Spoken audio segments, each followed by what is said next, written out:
it just all of a sudden, you know, it was maybe poke fun at the establishment, you know, name, the Mudcats, and the logo was so good.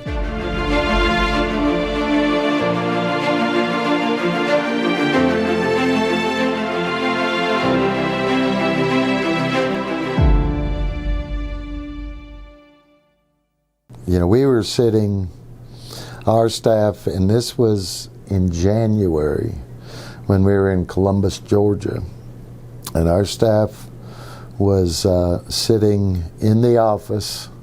Frank Herod, the artist who did the logo, we didn't have some agency doing all these kind of things, but Frank, you know, just a billboard artist, and was an artist himself, and he was sitting over there with Steve, and he started drawing some stuff, and you know, he had a sea, and he sort of had a catfish in the middle of the sea, and I think Steve said, make the face bigger, fill up the whole sea. And so Frank did that, and we're faxing this stuff back and forth to each other. I mean, you didn't have computers that you were looking and you could just send it back. We're faxing it.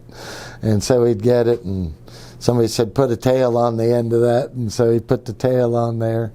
And, you know, then the whiskers, and same thing with the script, you know, the Mudcats. You know, somebody said, turn those into whiskers.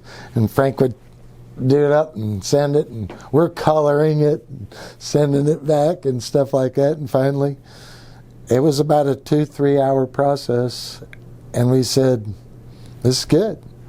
We're going with this. And I remember before the call was over, I said, we've got to order uniforms, guys. It was already like January 7th or something. I said, if I don't get these uniforms ordered, I got to have this logo that I can send off and get uniforms now. And so they sent, you know, camera-ready artwork the next day, and I sent it off.